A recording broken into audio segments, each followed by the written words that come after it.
Myself Manju Siddharth, lecturer, costume designing and dressmaking, Government Women Polytechnic College, Bikaner.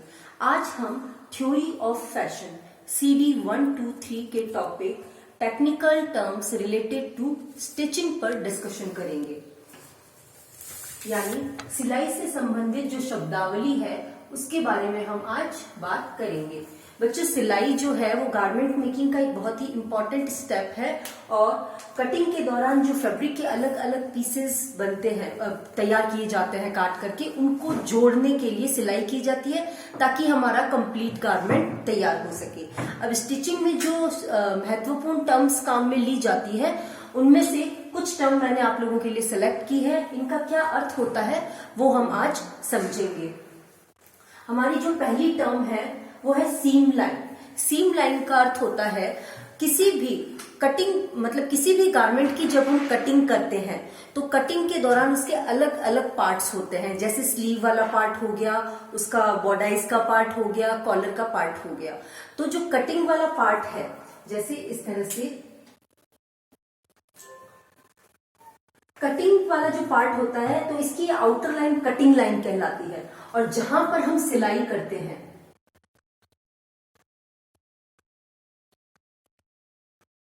ये जो सिलाई वाली रेखा होती है, जहां पर देखिए जहां से कटिंग हुई है वो है कटिंग लाइन, और जहां पर हम सिलाई करेंगे, ठीक है, वो सिलाई वाली जो रेखा होती है उसे हम कहते हैं सीम लाइन। यानी वस्त्र के जिस भाग पर सिलाई की जाती है उसे हम सीम लाइन कहते हैं।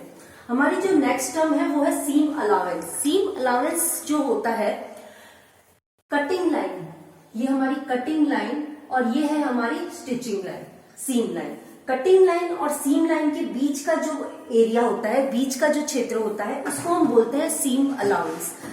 जो सीम अलाउंस की मात्रा होती है वो गारमेंट के डिफरेंट पार्ट्स में अलग अलग रखी जाती है। जो कर्व वाले पार्ट होते हैं वहां पर सीम अलाउंस कम रखा जाता है और स्ट्रेट लाइन में सीम अलाउंस की मात्रा ज्यादा रखी जाती है।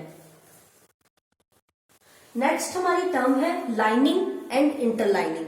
कई कपड़े ऐसे होते हैं जिनमें हमें नीचे उसको स्टिफनेस देने के लिए एक दूसरा कपड़ा लगाने की जरूरत पड़ती है। लाइक शियर फैब्रिक होते हैं या कुछ ऐसे फैब्रिक जो हमारी बॉडी के लिए कंफर्टेबल नहीं होते हैं, उनके लिए भी जब हम गारमेंट बनाते हैं उनसे, तो हमें एक अंदर की तरफ एक अलग कपड़ा लगाने की जरूरत होती है।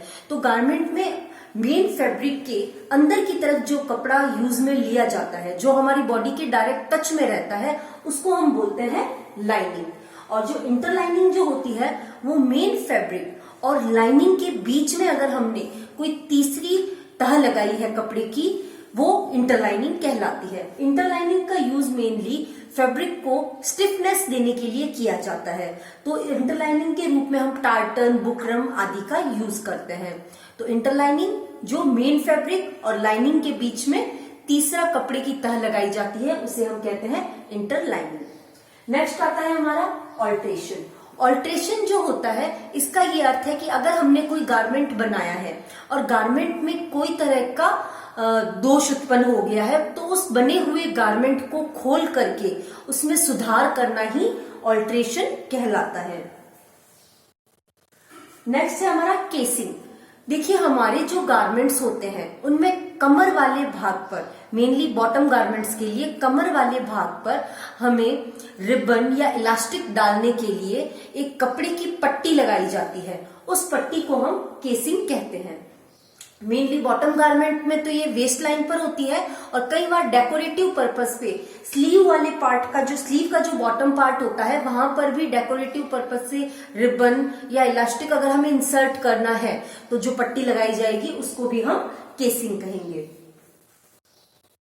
SPI, इसका जो अर्थ होता है वो होता है स्टिच पर इंच। यानी 1 इंच में टांकों की संख्या। किसी भी गारमेंट के 1 इंच वाले पार्ट के अंदर कितने टांके लगे हैं वो उसकी SPI कहलाती है। SPI जो होती है जनरली गारमेंट की जो क्वालिटी डिसाइड करने के लिए भी इसको काउंट किया जाता है।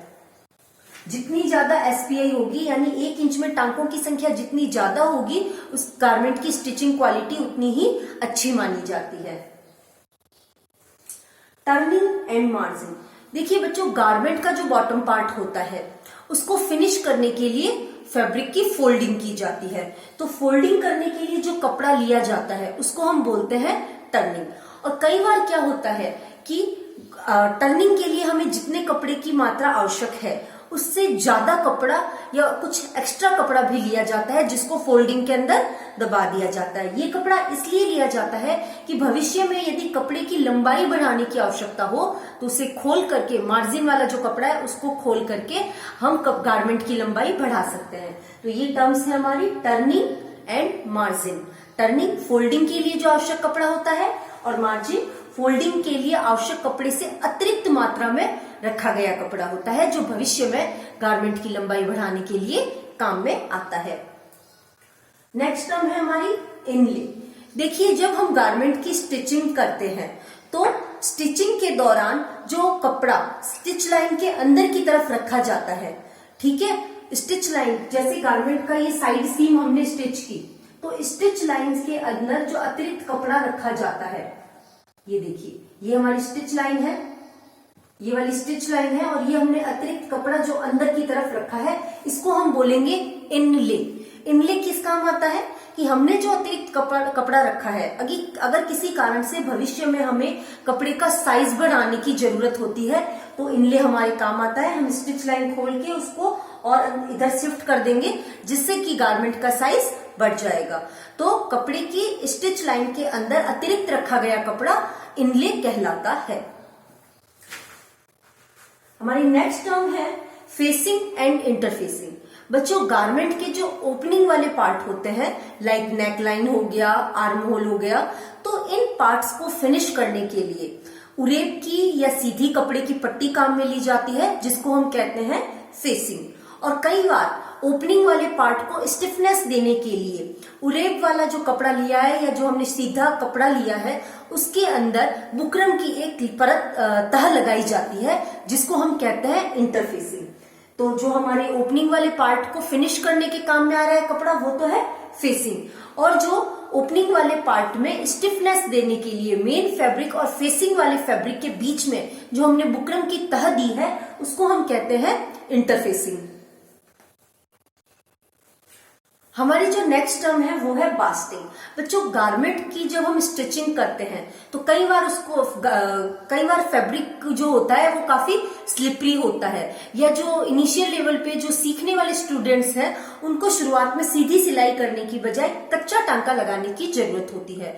तो या तो हाथ की सहायता से या मशीन की सहायता से जो मोटे टांके लगाए जाते हैं, उन्हें जो मोटे और कच्चे टांके लगाए जाते हैं, जिनको जब हम पक्की सिलाई करते हैं उसके बाद में उन टांकों को खोल दिया जाता है, तो इन्हें कहा जाता है बास्टिंग।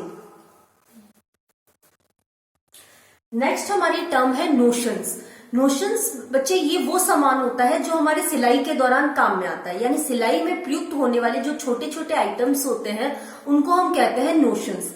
लाइक बटन हो गया, जिप हो गया, हुक्स हो गई, ठीक है। तो ये जो आइटम्स होते हैं इनको हम नोशन में काउंट करते हैं। और जो लास्ट हमारी टर्म है दैट इज हैबरडैशर। तो वो दुकानदार जो सिलाई में प्रयुक्त होने वाले छोटे छोटे सामानों लाइक नोशंस को बेचता है, उनको हम क्या कहते हैं, उस शॉपकीपर को हम कहते हैं हैबरडैशर।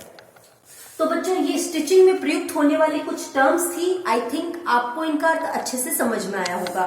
फिर भी अगर आपको कुछ नहीं समझ में आया है, कोई कंफ्यूजन है, तो आप मुझे मैसेज करके पूछ सकते हैं।